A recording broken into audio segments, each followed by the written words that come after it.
1차 대전에 세계 역사를 바꿀 암호 문서인 침어만 문서가 독일에서 만들어졌대요. 자, 그런데 애니그램 전에 있는 거예요? 네. 1차 세계대전이니까. 그게 어떤 거냐면 전쟁의 승패를 좌우하게 됐었던 게 결국에는 영국에서 독일에 대한 최초의 적대적 행위로 독일에서 미국 쪽으로 가는 케이블을 끊어버리게 됩니다. 그게 전쟁의 승패를 좌우하게 됐다. 이런 식으로 이야기를 하는데 결국엔 그건 뭐냐면 독일이 멕시코한테 그러니까 암호로 이야기한 거예요. 전쟁에 이기게 되면 미국이 멕시코에게 빼앗아 갔던 거를 멕시코한테 돌려주겠다라고 독일이 멕시코한테 이야기를 했어요. 팀 먹자라고. 근데 그거를 굉장히 중요한 거거든요. 그렇지. 사실 이거는 어떻게 하는 것이 제일 좋냐면 대사한테 명령을 하는 거예요. 네가 그거 가서 개인적으로 쟤한테 전달을 해라. 멕시코 가갖고 그치. 독일 대사관에 전달을 해라라고 하든가 해야 되는데 그거를 못 하는 거예요. 대서양을 넘어가야 되고 또 시간도 걸리니까. 그래서 이거를 암호를 2중 3중으로 했어요. 암호화를 시켜가지고 이제 보냈습니다. 근데 물론 문제는 이 무선통신의 경우에는 전부 다 일단 감청이 된다는 거예요. 그렇지. 내용은 다 들었어. 근데 무슨 뜻인지 몰라. 암호화가 돼 있기 때문에. 그렇죠. 그런데 문제는 이거를 다 했어요. 암호 해독을 하고 있었습니다. 영국이. 영국의 암호 해독실인 40호실이 다 보고 있어서 그거를 해독을 해서 미국에서 넘겼습니다. 근데 이제 또 이런 것들이 재미있는 것들이 있어요. 자, 그러면 독일이 멕시코한테 뭐라고 얘기했냐면 너네 우리랑 같이 편먹자. 그러면 우리가 이기면 미국이 너네한테 뺏어간 거 다 돌려줄게. 라고 했는데 이걸 미국이 들으면 빡칠 일이겠죠. 그렇지. 그걸 이제 암호화해서 전송을 했는데 영국이 그걸 해독을 다 했어요. 그 영국이 해독을 한 다음에 이제 미국한테 그걸 알려줘야 돼요. 근데 이제 문제가 됩니다. 이제 영국의 입장에 생각을 해봐요. 암호 해독실이 다 해독을 했는데 미국 대통령 앞에 가갖고 우리가 해독했던 이런 내용이 나오더라라고 얘기하면은 영국이 그걸 해독할 능력이 있다는 걸 알려주는 거예요. 그건 좋을 게 없어. 암호 해독은 할 수 있는 건 우리가 비밀로 해야 됩니다. 알면 바꾸거든. 그렇지. 그래서 뭘 했냐면 미국 대통령 앞에 가서 미국 대사관은 가서 그 안에서 다시 해독하는 걸 해독을 해요. 결과만 보여주는 것이 아니라 우리가 여기서 해독했다라는 걸 보여주려고. 숨긴 거야. 그래서 미국 대사관 안에서 다시 풀어가지고 결국에 뭘 얘기했냐면 마치 미국이 이걸 해독한 것처럼 보여주고. 그렇죠. 영국이 한 게 아니라 미국 대사관 안에서 해독을 했으니까 미국이 해독한 게 된 거예요. 이제 빡쳐가지고 미국이 알았습니다. 독일에게 선전포고를 날려버리죠. 근데 이제 영국에 대해서는 어떤 이야기, 이것도 좀 시사적인 것들이 있는데 영국 내에서 이제 언론에서 무슨 내용이 나왔냐면 미국에선 이런 거 잘 해독하는데 영국은 도대체 뭐하냐 이런 식으로 기사가 나오기도 하고 아닌 척 한 거구나. 그렇죠. 안 풀고 있는 척. 우리가 한 게 아니다. 미국이 한 거다. 이런 식으로 하려고. 자, 이런 일들이 있었다. 그러니까 영국 정보부는 이제 그걸 보고서 그런 기사를 보면서 웃었겠죠. 자, 뭐 이런 식으로 이런 일을 통해서 미국이 참전했고 자, 이제 그 뒷부분은 끝입니다. 항상 미국이 참전하면 집니다. 왜냐면은 FRB가 있기 때문이죠. 로스차일드와 2차 세계대전 때도 암호가 굉장히 중요한 역할들을 하게 돼요. 그래서 이제 태평양 전역이라고 하는 일본군이랑 미국이랑 싸우던 그 근처에서 딱 보기에도 일본은 뭔가 암호에 대해서 중요하게 안 여길 것 같지 않아요? 왠지 그럴 것 같죠.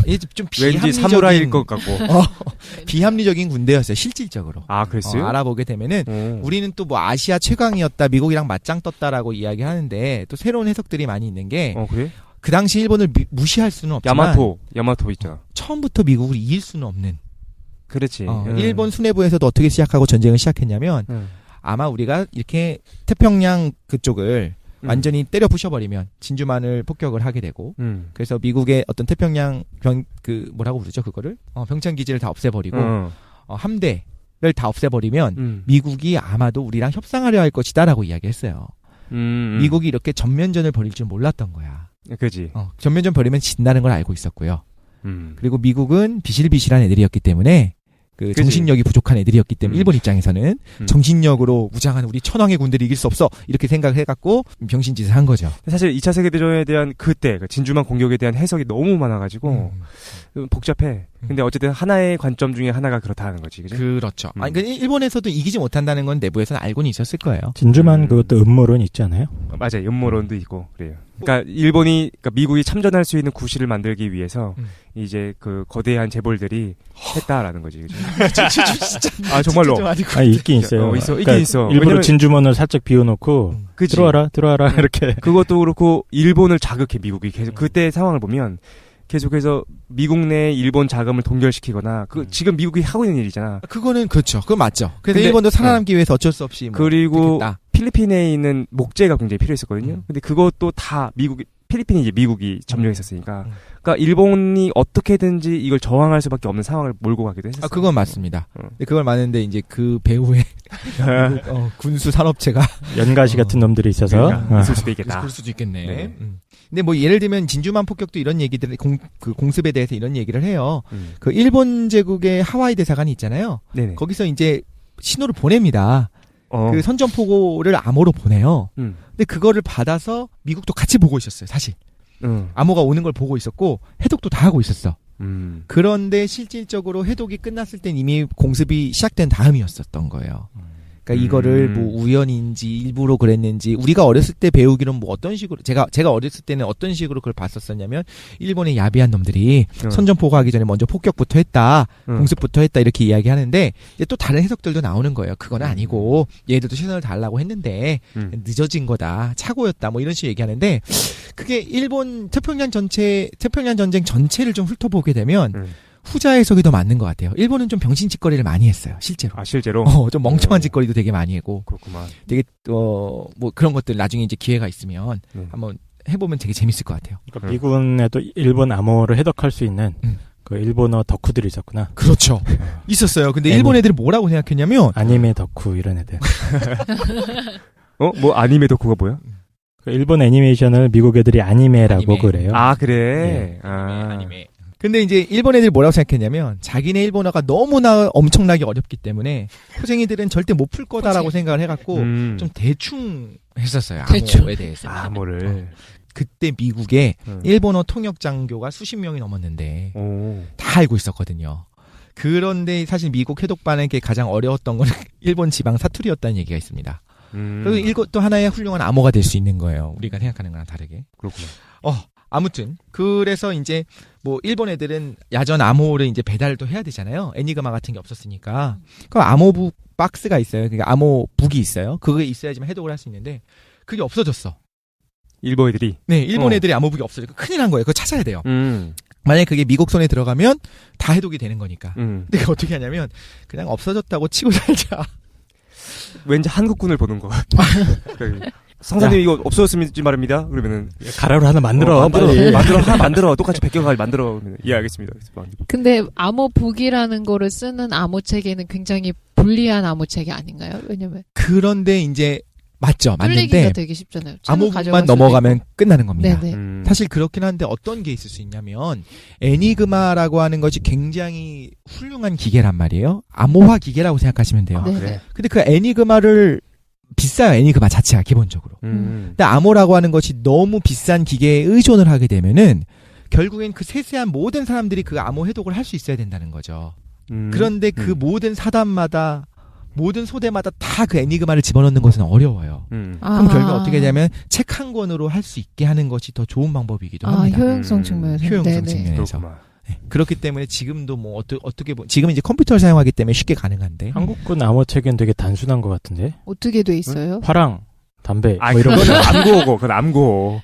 영화에 나오는데 진짜 그래요? 뭐 고구마 이러면. 암고를 외워야 돼요. 외워야 되는데 보통은 안 그러고 이제 장교분들이 딱 들어오면은 나야 그러면 예 알겠습니다 열어주고 하는 거죠.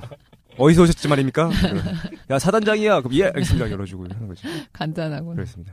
그거와 암호는 좀 다른 거죠. 암호로 하는 거랑. 그러니까 이건 암고다. 일본이 뭐 어떤 삽질들을 했냐, 뭐 이런 거. 적들을 거의 도와주는 역할들을 하는데 뭐가 하냐면 암호 내용을 암호로 이렇게 이야기했다가 잘 못 들었다 뭐 이렇게 하니까 다시 그걸 평문으로 재전송을 해줘요. 그럼 아까 말한 것처럼 들키지. 이 말을 암호화시키면 요게 되는구나라는 걸 알게 되면 그 굉장히 소중한 정보거든요. 일본 분들이 친절하잖아요. 스미마세 하면서 아노 하면서 다 물어주는 거야. 못 들었을 땐 말입니까? 불러드리지 말입니다. 했겠지 뭐. 근데 왜냐면 그랬을 것 같아요. 왜냐면은 기발이. 일본 근대화 메이지 유신 이후에 근대화가 늦었으니까. 근데 이제 서구는 전쟁도 여러 번 치렀고 익숙했다는 거지, 그지? 그리고 뭐 일본은 또 허세라고 얘기하는 건데 뭐 이렇게 얘기를 해요. 그냥 본국에서 해외 대사관으로 외교 전문을 정송을 합니다. 그럼 내부적으로 볼 때는 쓸데없는 내용을 붙여요. 예를 들면 본 대사는 뭐 영국국의 모모의 체결을 뭐 동맹의 체결을 통보하는 영광을 누립니다. 이런 것들을 암호로 그대로 다 전송을 하는 거예요. 그럼 암호를 봤더니 일본군의 암호를 이제 해독을 해야 되니까 봤더니 모든 전문마다 끝에 그게 붙어 있어. 그런데 그 내용이 뭔지 이제 알아. 내용만 살짝 달라져. 아, 이게 미국이란 뜻이구나. 이게 영국이란 뜻이, 이게 독일이란 뜻이구나. 다 알아버리겠죠. 그렇구나. 그리고 막 이제 독일 팀킬도 많이 합니다. 독일 애들한테 전송을 할 때 일본 애들이 뭘 하냐면 자신들의 암호가 되게 최고라고 생각을 했어요. 절대 미국이 못 푼다고 생각을 했어요. 그래서 뭘 했냐면 독일 안에 있는 일본 대사관이 있을 거 아니에요? 거기서 대사들이 중요한 독일의 정보들을 전부 다 일본어로 자기네 암호화를 사용해서 계속 다 전송을 해줍니다. 그럼 미국은 그걸 다 들은 거예요. 그랬더니 이제 미국에서 이제 뭐라고 또 비꼬기도 하냐면 우리 1등 공신은 이분이시다. 그러면서 주독 일본 대사관을 꼽을 정도로 대사를 꼽을 정도로 쓸데없는 짓을 되게 많이 하고 바보짓을 많이 하는 거죠. 근데 결국엔 어떻게 하냐면 일본의 굉장히 군대 수뇌부 중에 한 명이 야마모토 이소로쿠라고 하는 사람이 있는데 그 사람이 비행기 타고 가다가 미국 전투기에게 격추를 당합니다. 그래서 죽거든요. 그것도 미국이 비행기 목적지, 도착 시간 이런 걸 암호 해독을 해서 알아냈기 때문이다. 이렇게 이런 것들이 지금은 다 남아 있습니다.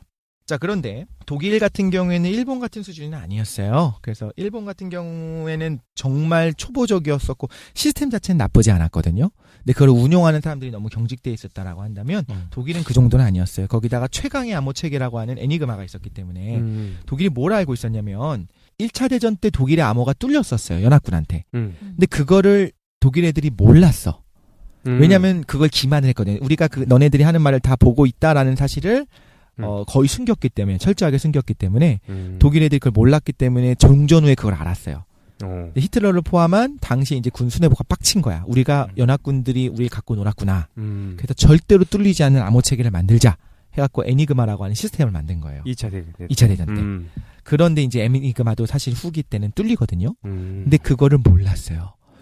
똑같습니다. 독일 애들은 애니그마가 뚫린다는 사실을 몰랐고 심지어 전쟁 후에 애니그마가 뚫렸다는 사실을 독일 수뇌부가 나중에 출판되어서 나온 책을 보고 알았어요. 그리고 애니그마를 뚫었다는 사실도 연합군에서 전쟁 후에도 좀 숨겼어요. 한동안. 그 정도로 이제 애니그마는 우월한 기계입니다. 그런데 독일의 애니그마 암호가 해독이 됐었는데 그런 것들을 해독이 된 거를 모르고서 여러 가지들을 정보들을 계속 훔쳐냈기 때문에 연합군에서는 다 보고 있었고 애니그마를 일단 하나는 입수를 해야지 깰 수 있을 거 아니에요. 그래서 그걸 어떻게 하다가 힘들게 해서 애니그마를 입수를 합니다. 연합군에서. 그래서 그거를 영화도 꽤 나왔잖아요. 에너미의 덕게인가요? 그거 제가 봤던 영화는 잠수함 영화 중에 U571인가 그런 영화가 있어요. 그래서 이제 독일군 잠수함이 조난 신호를 보내니까 거기에 접근해가지고 애니그마를 빼내서 이렇게 도망가는 그런 영화인데 그런 영화요? 되게 재밌게 봤었는데 맞아요. 그 영화 맞습니다. 거기서 애니그마를 빼야지만 픽션이 가미됐었겠지만 아마 하여튼 그런 식으로 개고생해서 하나 빼왔다는 걸로 알고 있습니다. 그게 무슨 기계야? 기계입니다. 타자기 같이 생겼죠. 타자기 같이 생겼어요. 그래서 내가 타이핑하는 것들이 암호문으로 바꿔서 저쪽에 나오게 되고 그럼 나온 거를 전송한 다음에 그걸 다시 복호화를 해갖고 평문으로 바꿀 수가 있게 돼요. 그렇구만. 자, 여기서 이제 그 유명한 앨런 튜닝이 나오게 됩니다.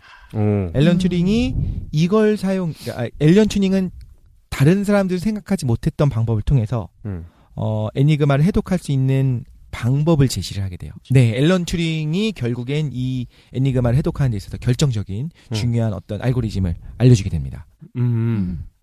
앨런 튜링은 어떤 사람이죠? 어떤 사람인가요? 유명하잖아요. 베어먹은 사과 때문에 독살당했다면 자살했다 이래가지고. 그렇죠. 네. 그게 애플의 로고가 그거라는. 애플 로고 설이 있죠. 앨런 튜링이 먹은 사과였다. 그러니까 자기가 그럼 자살한 거야?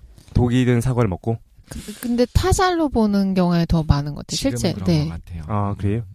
천재였는데 성격이 되게 안 좋은 사회성이 좀 결여돼 있었던 많이. 것 같아요. 아, 이거에 그래? 빠져 있고 그냥 네, 학문 연구에 빠져 있고. 막 소수 불러주면 막 좋아하고. 네. 그런 애구나. 그 정도 수준이 아니라 아까 막 수학자가 행복하다고 얘기해놓고도 좀 이상한 것 같은데 네.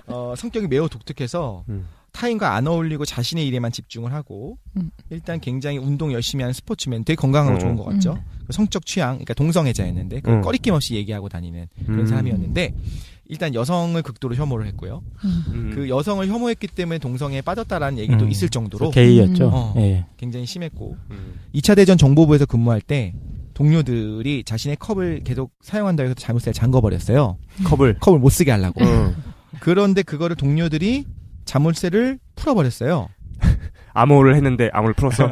그랬더니 그 동료한테 총을 쏘고 도망갔습니다. 결벽증이 있어요. 결벽증이.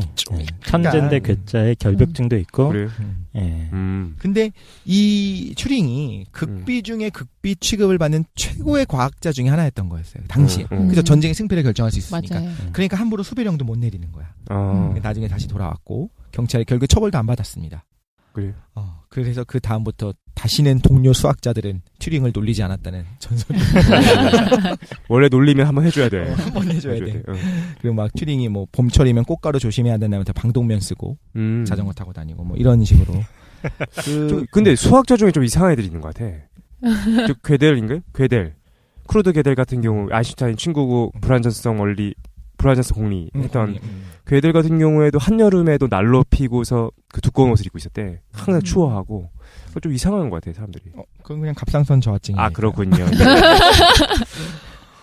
그런데 죽었죠 튜링이. 사과 먹고. 사과를 한 입 베어 물고 청산염이 들어있으니까 우리 흔히 말하는 청산가리 들어있는 사과를 한 입 베어 물고 죽게 되는데 근데 자살로 처리가 됩니다. 근데 이제 그거에 대해서 좀 얘기할 게 많이 있는 게 동성애자였고 그거를 전혀 부끄럽지 않게 이제 이야기를 했어요. 그때 시대적 상황을 보면 그거는 사실상 거의 범죄였던 거예요. 영국에서는. 미국에서라든가 혹은 그 동료 과학자들은 신경 안 썼어요. 그러니까 이렇게 판단하는 거예요. 아까 말한 것처럼 똑같이 남의 그 인정이 필요 없다고 했잖아요. 얘는 누가 봐도 천재야. 그리고 전쟁을 끄는데 1등 공신이야. 그럼 그냥 얘가 성적 취향이 어떻든 말든 간에 그냥 인정하고 보는 겁니다. 그렇구만. 그런데 그거를 막거리낌 없이 이야기하고 언론에다가도 그 노출이 되고 하니까 이제 영국에서는 그게 거의 범죄가 되고 나중에는 소련 스파일지도 모른다 이런 누명까지 덮어씌워져 갖고 결국에 이제 의문사를 하게 됩니다. 스티븐 잡스가 자서전에서 아쉽게도 애플 로고는 튜링이랑은 상관없다 이렇게 얘기했다고 하는데. 아 그랬어요? 네. 튜링을 통해서 결국에 이 애니그마의 해독 난이도가 낮춰집니다. 얼마나 낮춰지냐면 10조 배가 낮춰졌어요. 대단하다. 진짜 천재죠. 뭐 상상하기 힘든 것 같아.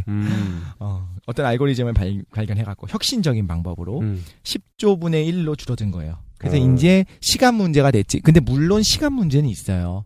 그럼에도 불구하고 해독을 시키는 데서 시간이 걸려요. 애니그마가 대단한 암호. 굉장한 암호 체계인 거죠. 그러니까 아까 말한 것처럼 하나 어떤 얘기가 들어왔는데 그걸 암호 해독하는데 하루가 걸린다. 그럼 하루 안에 무슨 일이 일어난다면 그걸 못 막는 겁니다. 그렇구나. 보통 군대가 움직이는 경우에 하루 안에 어떤 일이 일어난다기보다는 보통 어떤 대규모 회전이라든가 어떤 전략적 뭐 폭격을 한다 하면 거의 며칠 전부터 그거에 관한 어떤 암호들이 왔다 갔다 하게 되잖아요. 그렇지. 그런 부분들이 좀 있다는 걸 생각할 수 있고요. 또 암호 해독을 하고 있는 거를 감추기 위한 많은 노력들도 많이 했는데 예를 들면 어느 도시를 폭격을 해야 되는 상황이 됐어요.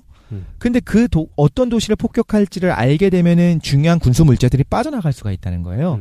그래서 예를 들면 독일의 암호를 우리가 연합군이 해독하고 있다는 거를 독일이 알면 안 되잖아요. 그치. 그래서 독일이 러시아의 어느 도시를 폭격한다고 하는 것들을 예고를 했는데 자기네들끼리 내부에서 알고도 그냥 내버려 두는 겁니다.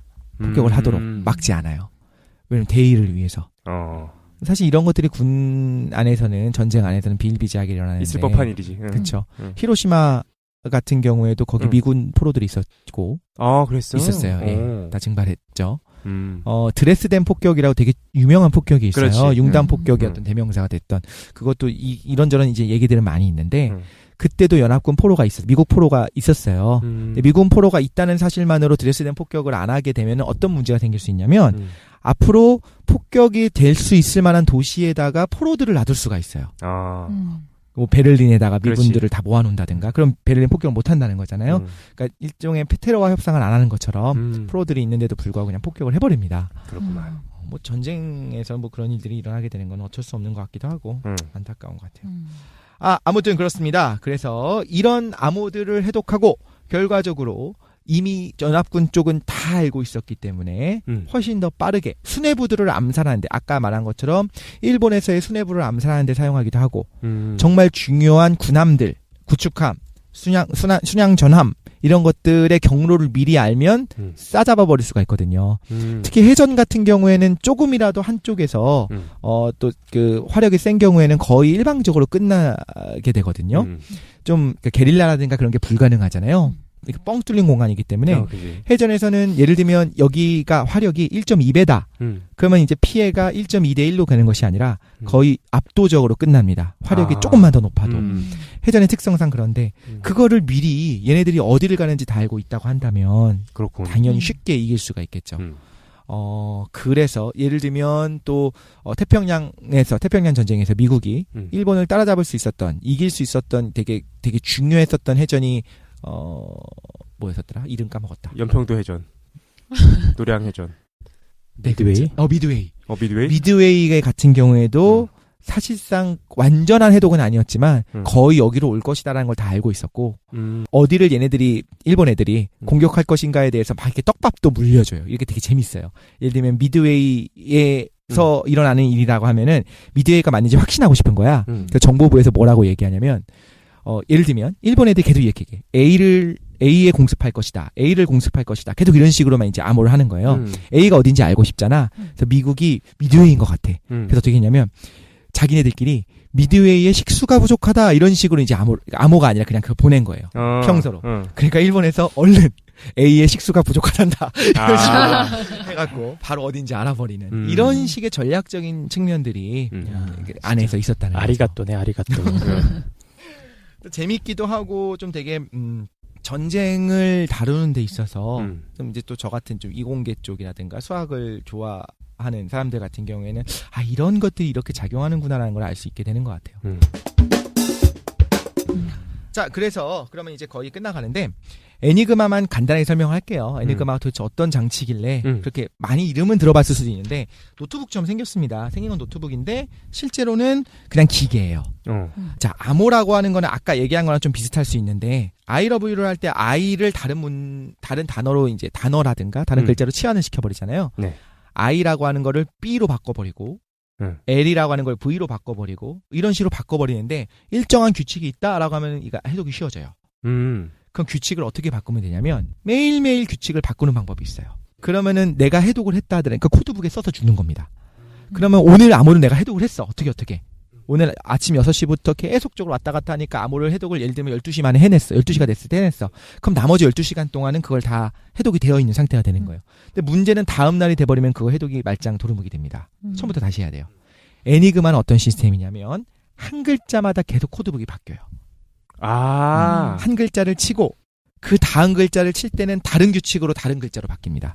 그 다음 글자는 또 다른 규칙으로 바뀌어요. 규칙이 매번 바뀌어요. 그게 어떻게 가능하냐?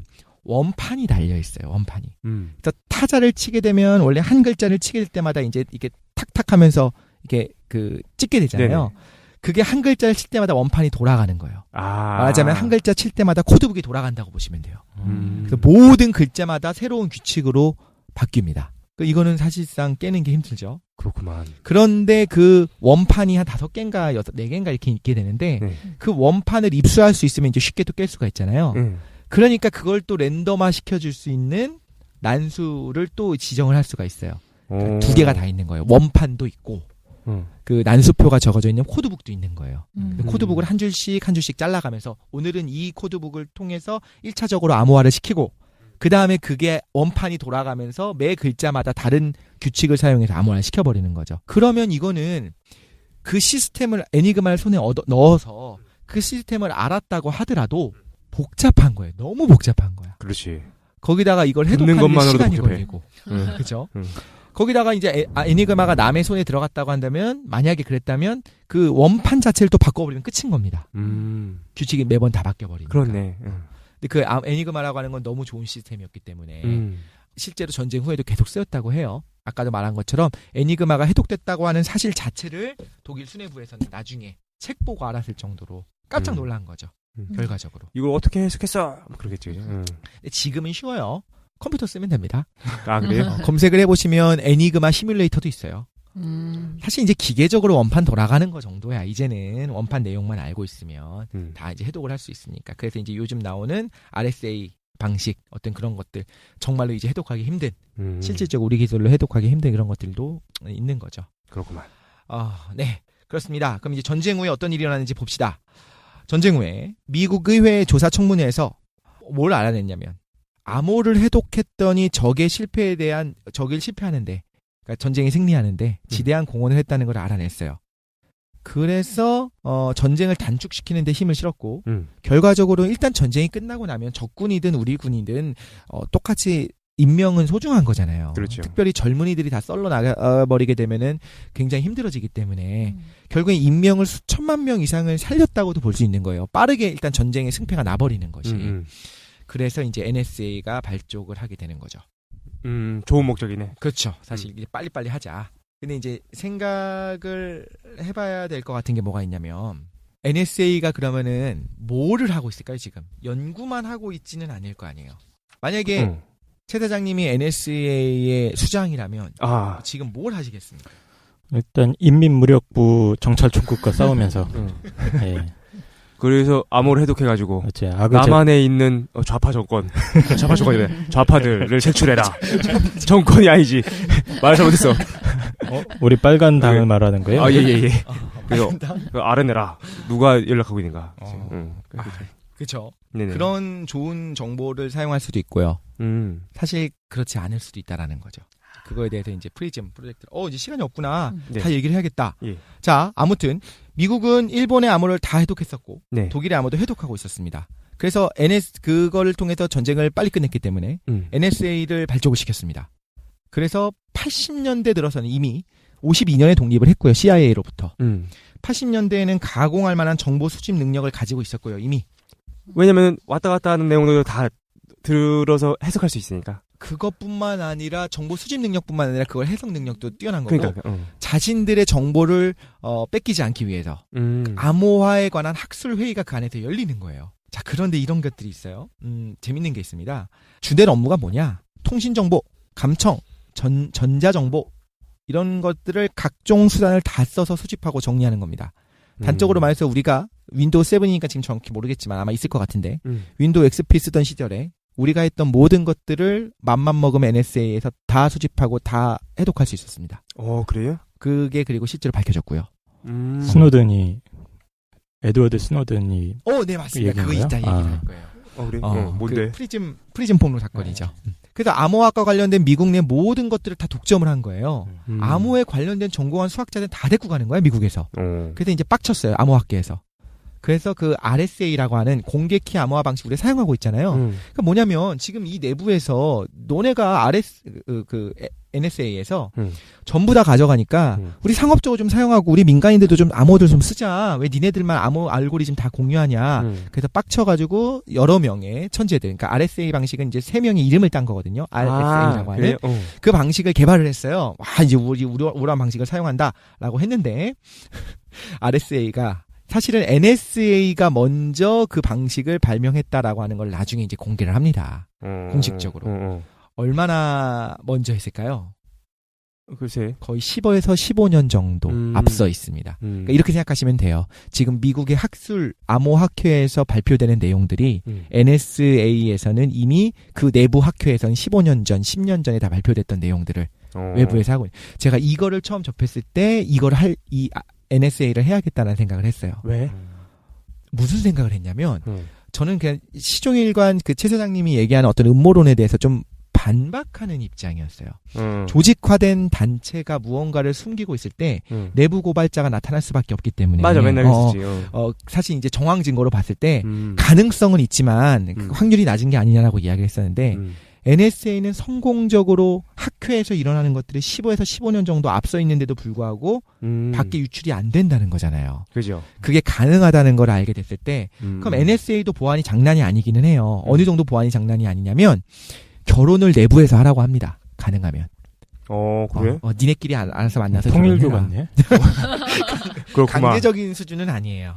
강제적인 수준은 아닌데 외부 연구 결과 신뢰도 별로 안 하고요. 외부 학회에서 발표한 것보다 내부의 자산이 더 좋으니까 그 박사님들이 더 많으니까.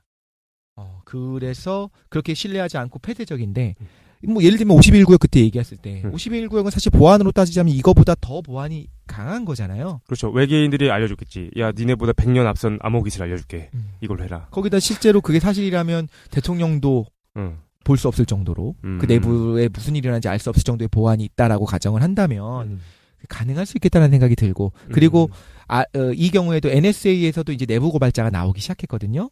그거랑 동일하게 오히려 51구역도 내부 고발자가 있었다라는 걸 계속 이야기해 주잖아요. 그렇지. 세대장이. 그렇다면 그게 사실이겠구나. 근데 지금은 어떻게 생각하냐면 외계인은 잘 모르겠다. 뭐 부정적인 견해도 아니고 긍정적인 견해도 아니고 정말 잘 모르겠다라는 생각이 들어요. 그러니까 외계인이 있다 없다가 아니라 51구역 안에 있는지에 대해서는. 근데 분명히 뭔가가 있다라고 하는 거에 대해서 이제 인정할 수밖에 없게 되는 것 같아요. 이것도 정리해서 얘기하면, 그러니까 독실이가 무슨 얘기하는지 알겠어요. 그러니까 독실이는 이렇게 생각했던 거야. 어떤 음모론적 조직이 없다라는 근거로 내부 고발자가 없지 않느냐.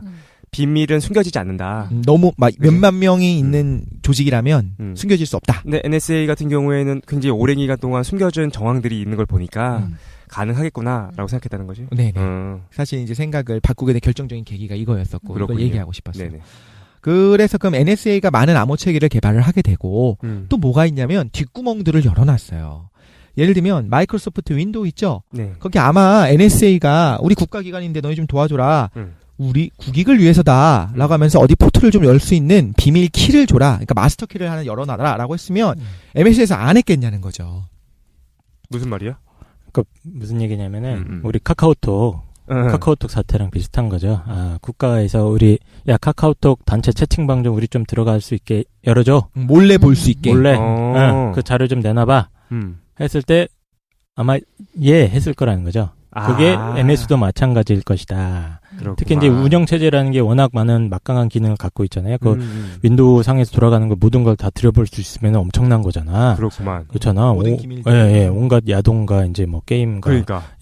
어쨌든 그 백도어를 열어줬을 것이다 하는 그 음모가 그쵸. 있죠. 음모론. 실제로 저는 이렇게 생각해요. 그 빌 게이츠와 마이크로소프트에서 실질적으로 백도어를 열어주지 않았더라도 백도어는 계속 열리거든요. 그러니까 보안 허점들이 발견돼요. 그럼 지금까지 우리가 생각하는 일종의 천재 해커들이 있을 거 아닙니까? 네. 걔네들이 발견한 백도어보다 훨씬 많은 10배 이상의 백도어들을 이미 NSA가 알고 있는데 가만히 있겠죠. 그렇지.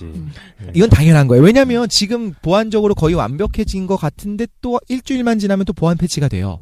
윈도우 7 같은 경우에도. 그 말은 무슨 뜻이냐면 계속적인 보안 허점들이 있다는 거예요.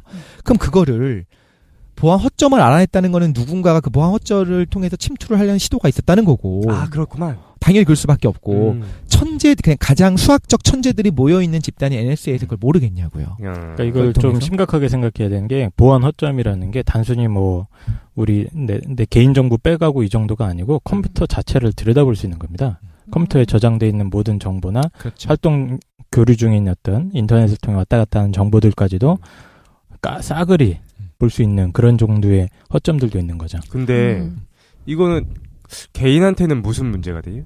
CCTV랑 좀 비슷한 것 같기도 해요. CCTV가 어떤 문제가 되느냐. 혹은 심지어 CCTV를 내 방 안에 달았어. 그런데 국가기관이 봐. 그러니까 개인이 보진 않아.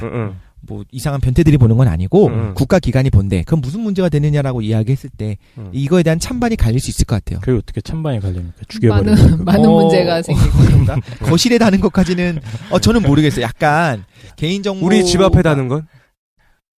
우리 집 앞에 다는데 우리 집 앞에 골목만 다는 것이 아니라 내가 왔다 갔다 하는 것도 볼 수 있게 내 대문을 겨냥해서 달렸어.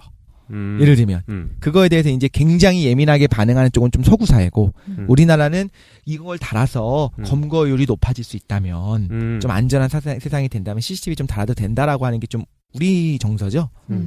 좀 그런 부분들이 있는 것 같아요. 개인한테 어떤 문제가 되느냐는 모르겠지만 국가 차원은 문제가 됩니다. 그래서 이란, 중국, 북한 중국, 중국 얘기했죠. 이란, 중국, 북한 이런 데는 윈도우 안 씁니다. 맞아요, 진짜로. 검은 붉은 별. OS 붉은 별인가? 그거 쓰지 않나요? 그 중국 같은 경우에는 대단하다. 90년대 후반부터 정부 기관, 그러니까 군대뿐만 아니라 정부기관 전체에서 윈도우즈 쓰지 마라, 리눅스 쓰자. 그래서 리눅스 개량형 쓰고 있고요. 리눅스 같은 경우 그러니까 오픈 소스기 때문에 자기네들이 또 개량을 할 수가 있거든요. 그런 식으로 이루어지고 있다. 그렇군요. 그리고 NSA는 현재 어떻게 하고 있느냐? 미국 유타주에 요타바이트 규모의 데이터 저장 센터를 건립해서 전 세계의 정보를 모조리 저장하려고 하고 있는데, 요타바이트가 얼마냐면 1테라바이트의 1조배입니다. 1조배. 10의 24승. 1테라바이트짜리 하드디스크 1조개 있다는 거네? 그쵸. 야. 그래서 NSA가 처리하는 정보량이 하루에 DVD 수천만 장 규모. 그러니까 거기에 뭘 저장하는 거예요, 도대체 그놈들? 그냥 모든 걸 전 세계 야동. 전 세계 야동 다 부럽다. 전 세계 야동의 대부분은 일단 미국에서 시작되는 거 아닌가요? 그러니까. 미국이랑 가장 친한 일본. 네. 두 나라가 되겠죠. 자, 그런데 그러니까 뭘 저장하느냐는 질문이 나오잖아요. 이게 되게 핵심적인 질문이에요. 결국엔 모든 걸 다 저장하는 겁니다. 정말 일단은 모든 걸 다 저장해요. 어디까지 가냐면 우리 방송도 저장되고 있을걸요? 그렇겠지. 100%. 팟캐스트. 그냥 일반적으로 그냥 인터넷에 올라오는 것들은 미러링 해갖고 그냥 저장을 하는 건 당연하고, 이건 구글에서도 저장하고 어디서든 다 저장합니다. 네이버도 저장하고 다 저장해요. 우리 휴대전화로 이야기하는 내용들. 이거 들어보셨을 거예요. 미국이 9.11 테러 이후에는 휴대전화를 감청을 하잖아요. 그래서 테러라는 단어가 뭐 2번, 3번 얘기하면 자동으로 이제 그걸 저장을 하기 시작해요. 진짜? 테러. 테러. 저장됐습니다. 네. 그런 것들. 오바마 I love you. 오케이. 이런 거. 그래서 인터넷이나 전화상에서 테러, 폭탄, 자폭, 공격 이런 대화가 일정 빈도 이상 나타나면 자동으로 전문을 수집을 하고. 근데 이제 그거를 수집한 게 너무 양이 많기 때문에 한 명 한 명이 다 어차피 파악은 못 해요. 그럼 그걸 파악해서 중요한 정보들을 뽑아낼 수 있는 알고리즘이 또 필요하겠죠. 그렇지. 그러니까 빅데이터가 발전할 수밖에 없을 것 같아요. 실제로 빅브라더는 NSA가 될 수밖에 없다. 빅데이터는. 그러니까 빅데이터를 해석하는 문제가 발생할 것 같아요. 그렇죠. 네네. 그거를 관리하는 것조차도 하고 있겠죠, 아마도. 정확히 모르겠어요. 사실 구글이나 걔들도 모으는데 이걸 어떻게 쓸지 모를걸? 그지? 이제 언젠가 미래가 되면 요거를 어떻게 체계화해서 쓸 수 있게끔 할 거예요. 그렇죠. 그런데 뭐 이런 것들이 있어요. 2000년대 초에 NSA에 대한 다큐멘터리가 만들어져서 사상 최초로 NSA 업무실 중 하나가 공개가 됐는데 거기 거대한 모니터에 뭐가 있었었냐면 한반도가 있었는데 남한 쪽 지도가 있었어요. NSA 그 업무실에 남한 전체 지도가. 경기 동부연합이랑 싸우는 거예요?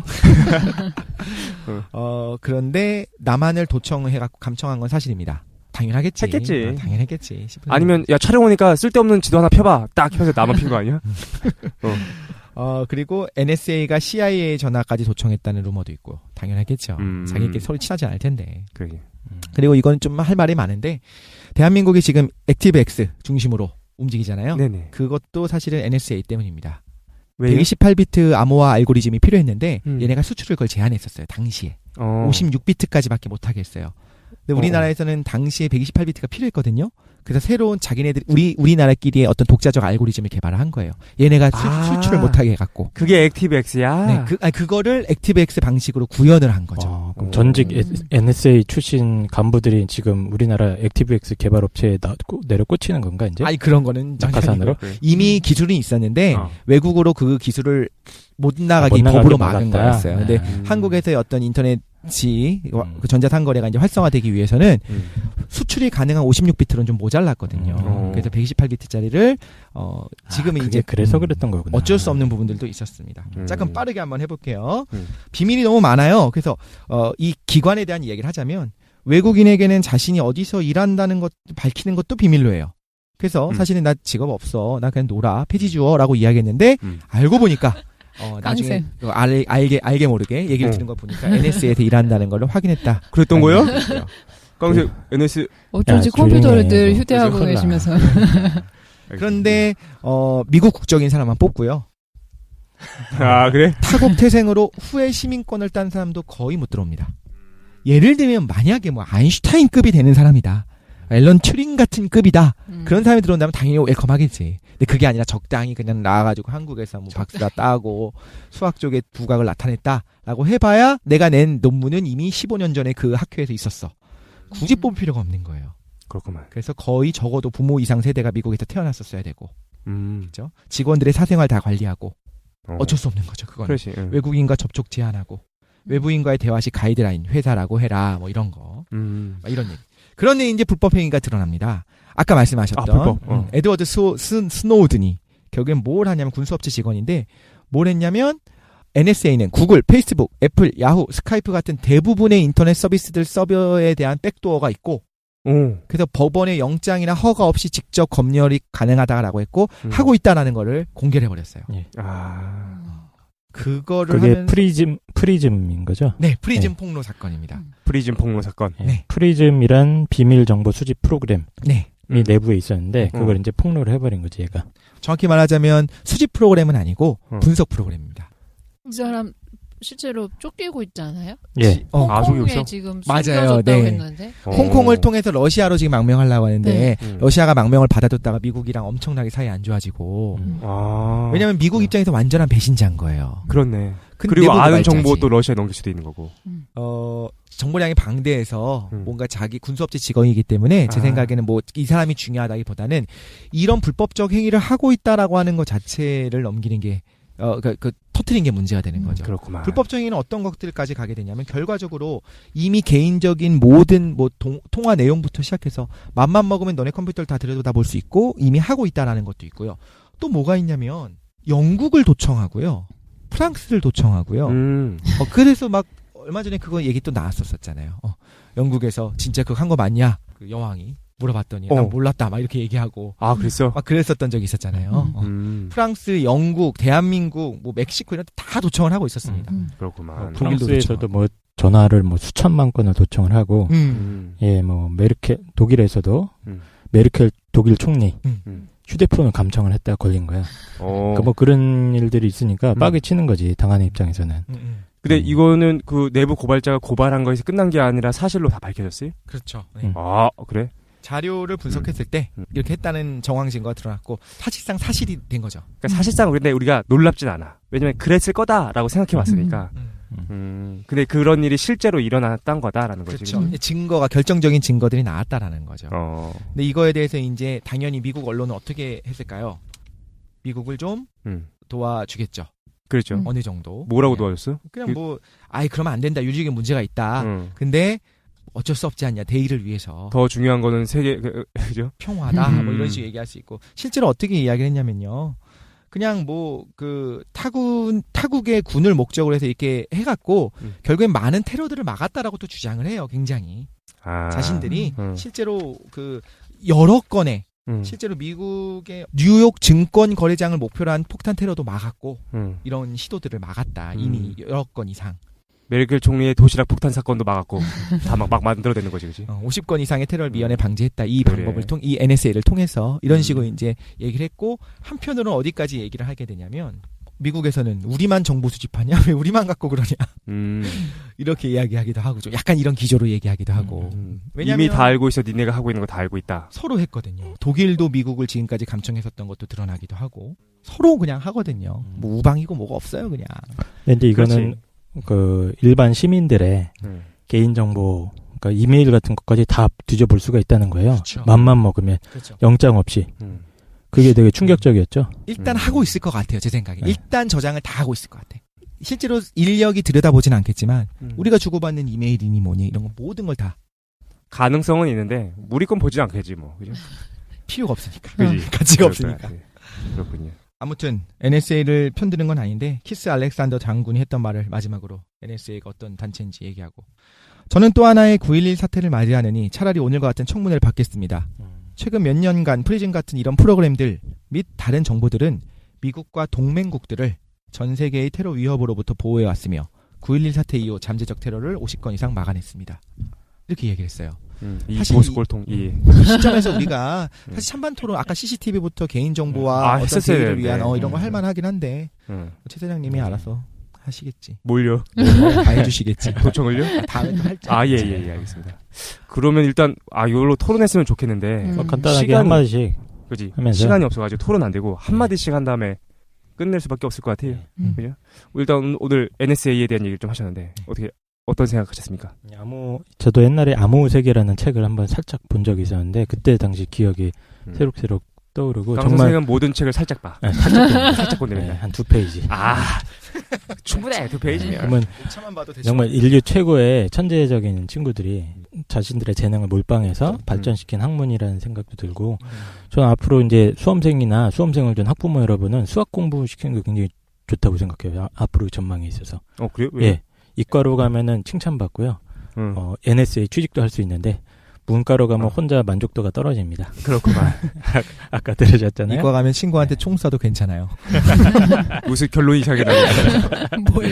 그리고 아까 그 사생활 정보 문제는 다 좋아요. 그 공익을 위해서 뭔가 감청하고 이런 시스템이 있는 건 좋은데 그 짓을 하는 놈들도 견제할 수 있는 도구가 필요해. 걔네들은 믿을 수가 없거든, 우리도.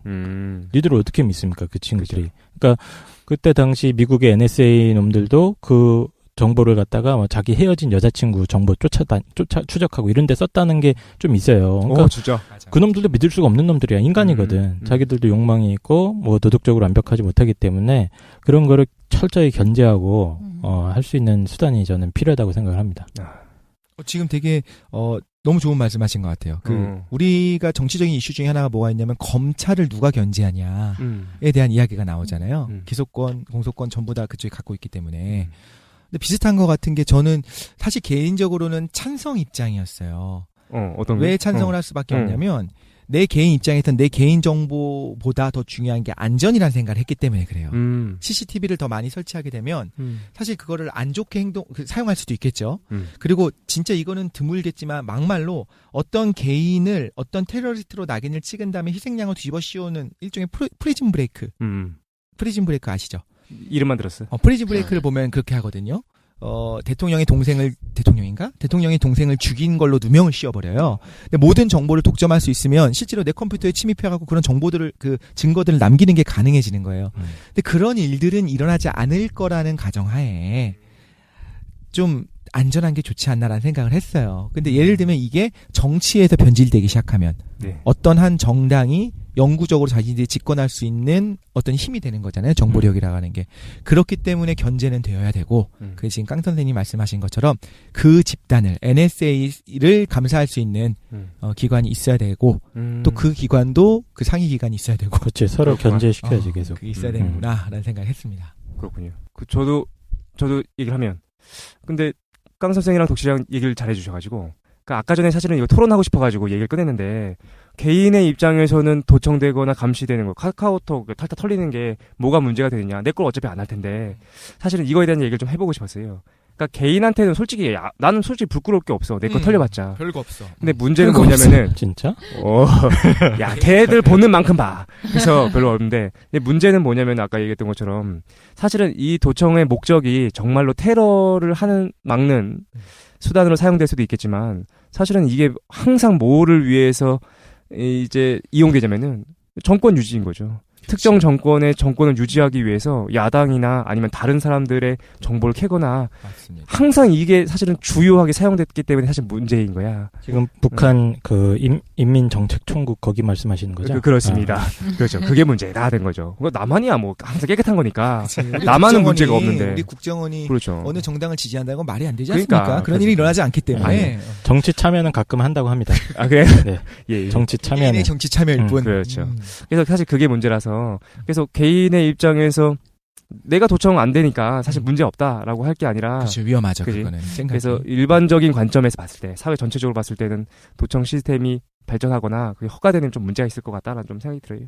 네, 저도 오늘 되게 재밌게 들었고 또 원래 저는 이제 인문 쪽이니까 인문 쪽에 치우쳐 있었어요. 고등학교 다닐 때부터 수학 굉장히 못해가지고. 수학 못했던 거 유명하지. 네네.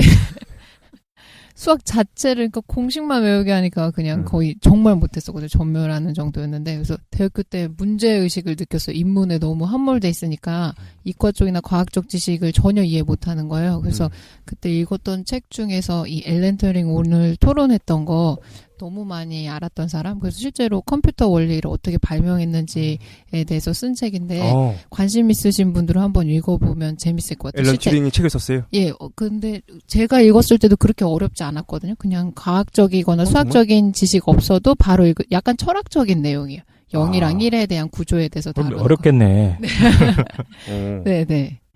김도인이 좋아하는 내용이잖아요. 0과 1에 대해서. 네, 0에 대해서. 알겠습니다. 재밌어요. 일단 우리가 이제 단체 특집을 좀 진행했는데 네. 다음에 저희가 준비된 거는 이제 영화. 네. 오랜만에 해보려고. 그렇죠. 스포일러 특집. 그죠. 영화와 어떤 철학이나 인문, 과학 좀 연결시켜가지고 저희가 좀 재밌게 한번 진행해 보도록 하겠습니다. 오늘은 여기까지 하는 걸로 하죠. 네. 네. 고생하셨습니다. 수고하셨습니다. I'm sorry.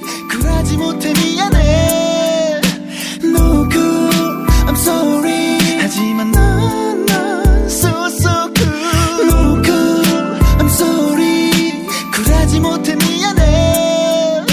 No good. I'm sorry. 하지만 난 so good. 얼마 전에 너의 미니 홈피 들어가 봤어. 사진이 보이지 않아. 왜일까 생각해봤어. 맞아, 너와 나는 일촌이 아니었어. 왜 나랑 일촌 끊었어.